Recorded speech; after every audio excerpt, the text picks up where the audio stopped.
par des hurlements à vous glacer les sangs. Depuis le bosquet de fougères géantes qui masquait mon couchage, j'assistais impuissant au massacre des hommes de mon expédition. Les Wa méritaient amplement leur réputation. Ils avaient encerclé le campement, invisibles et silencieux, puis frappé avec la rapidité foudroyante du cobra. L'homme de garde à qui j'avais confié mon arme fut tué avant même de pouvoir donner l'alarme. L'embuscade n'avait pas même duré 1 minute. Ils disparurent aussi rapidement, rendant la jungle au bourdonnement des insectes et au jacassement des singes. Hébété, le cœur battant à tout rompre, je rassemblais le peu qu'il me restait. La montre et la boussole, les carnets, du sucre, du thé, des biscuits et un pot de cette marmelade que confectionnait si bien ma chère Amélia et qui me fit venir les larmes aux yeux. Rebrousser chemin, c'était courir au-devant d'une mort certaine. Les Wa rôdaient toujours dans les parages. Ajouter à leur macabre collection ma tête coiffée d'un haut de forme n'aurait sûrement pas été pour leur déplaire. Je résolus donc de la garder le plus longtemps possible sur mes épaules et de marcher vers le nord. Le terrain s'élevait continuellement. La jungle céda peu à peu la place à une végétation plus clairsemée. Devant moi se dressait une formidable barrière rocheuse et au-delà resplendissaient les crêtes enneigées d'une chaîne de montagnes. Avec le peu de nourriture qui me restait, c'était folie que d'espérer traverser pareil obstacle. La fatigue, la faim et le froid se montrèrent de fidèles compagnons, et je puis témoigner ici de toute la sollicitude dont ils m'entourèrent. À trop les écouter, ma raison vacillait. Je me dis que la vie avait une dent contre moi, une sacrée dent même, et je me mis à rire si fort que toute la montagne se mit à rire avec moi. À cet instant, la folie de mon projet m'apparut dans toute l'étendue de son absurdité. Un rayon de soleil éclaira brusquement l'arête d'une faille, sourire fugace sur le front buté de la falaise. À mes pieds, cette coulée de lumière dessinait comme un chemin. Je penchai vivement la tête et aperçus, creusés dans la pierre, des traces de pas monstrueuses, des pas de géants. Mon cœur se mit à bondir dans ma poitrine. Impossible, c'est impossible, murmurai-je tout en suivant la piste imprimée dans le sol. Les traces menaient à un défilé rocheux, crevasse verticale entaillant la falaise aussi nettement que la morsure d'un fer de hache dans le bois tendre.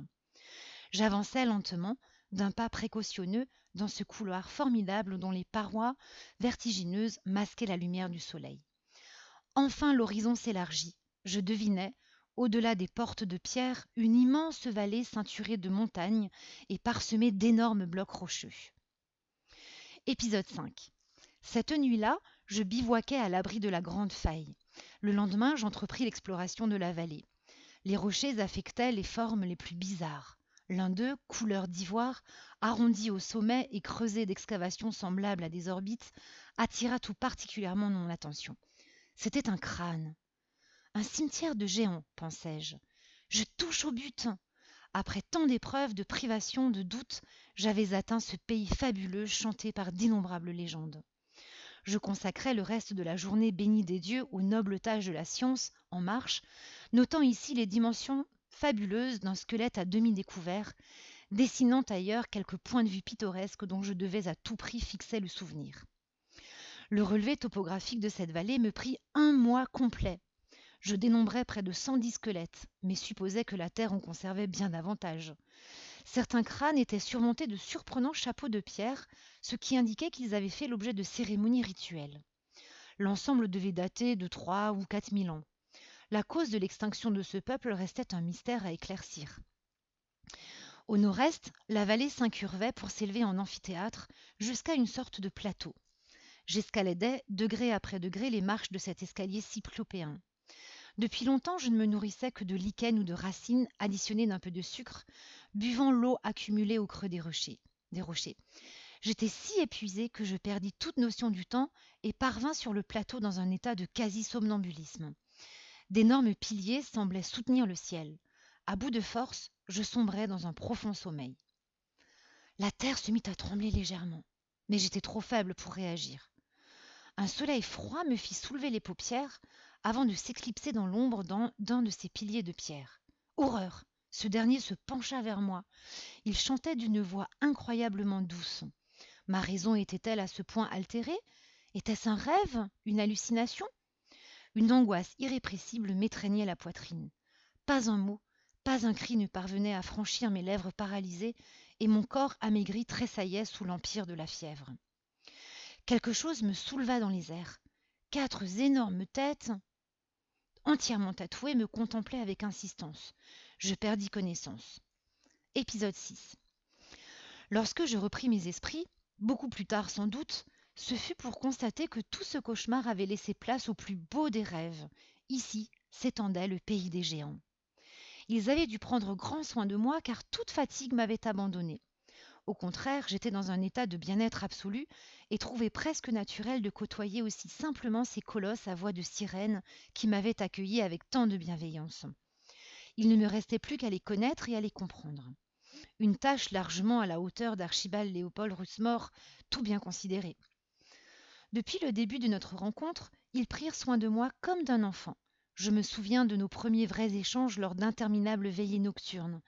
Des nuits entières, leurs voix s'entremêlaient pour rappeler une à une les étoiles. Une mélodie fluide, complexe, répétitive, un tissage merveilleux de notes graves, profondes, ornées de variations ténues, de tris épurés, d'envolées cristallines. Musique céleste, infiniment subtile, que seule une oreille inattentive aurait pu trouver monotone et qui transportait mon âme bien au-delà des limites de l'entendement. J'étais, par chance et de longue date, un observateur attentif des mouvements des astres et de la voûte céleste. J'entrepris une sorte de dictionnaire bilingue et assignai à chaque constellation la phrase musicale lui correspondant. Ils étaient 9, 5 géants et 4 géantes, enluminés de la tête aux pieds, y compris sur la langue et les dents, d'un embrouillamini délirant de tracés, de volutes, d'entrelacs, de spirales et de pointillés d'une extrême complexité. À la longue, on pouvait discerner, émergeant de ce labyrinthe fantasque, des images reconnaissables. Arbres, plantes, animaux, fleurs, rivières, océans, un véritable chant de la terre dont la partition dessinée répondait à la musique de leurs nocturnes invocations célestes. Dire qu'il ne me restait que 2 carnets pour essayer de représenter tout cela. Je dus écrire et dessiner si finement que les pages de mes carnets ressemblèrent à des peaux de géants. Eux-mêmes s'amusaient énormément à me voir œuvrer. C'était un spectacle dont ils ne se laissaient pas, et je compris alors qu'aucun d'entre eux ne savait dessiner. D'où venaient alors ces gravures qui couraient de la plante de leurs pieds jusqu'au sommet de leur crâne ? J'avais repéré, parmi les figures décorant le large dos d'Antala, le plus grand d'entre eux, 9 silhouettes humaines que j'interprétais comme une représentation de leur peuple. Et voici qu'un 10e personnage se mit à apparaître au milieu d'elles, d'abord imprécis, puis de mieux en mieux discernable. Plus petit que les autres, il portait un haut de forme. De plus, leur peau semblait réagir aux plus infimes variations d'atmosphère. Elle frissonnait au moindre souffle de vent, se moirait d'éclats mordorés au soleil, tremblait comme la surface d'un lac ou prenait les teintes sombres et orageuses de l'océan dans la tempête. Je compris alors pourquoi ils me regardaient parfois avec pitié. Davantage que ma petite taille, c'était ma peau muette qui les peinait. J'étais un être sans parole. Ils mangeaient très rarement, se nourrissant de plantes, de terre ou de rochers. Je riais à les voir faire leurs délices d'un millefeuille de schiste saupoudré de mica ou couvert d'un regard gourmand un morceau de calcaire rose. Ils m'indiquèrent leurs plantes comestibles dont je fis mon ordinaire pendant près d'1 an. Surtout, ils me firent goûter un bouillon dont ils tenaient à garder la préparation secrète. Cela se déposait sur la langue comme le limon d'un grand fleuve, brûlait comme la lave d'un volcan et laissait dans la bouche comme un arrière-goût d'humus des forêts. L'ingrédient principal en était l'herbe à géant, une plante inclassable que j'avais déjà vue maladroitement reproduite dans un très vieil ouvrage. J'en dénombrais 4 espèces que je m'empressais de baptiser. Mandragora gigas rudmora, Mandragora gigas leopoldia, Mandragora gigas amelia, etc.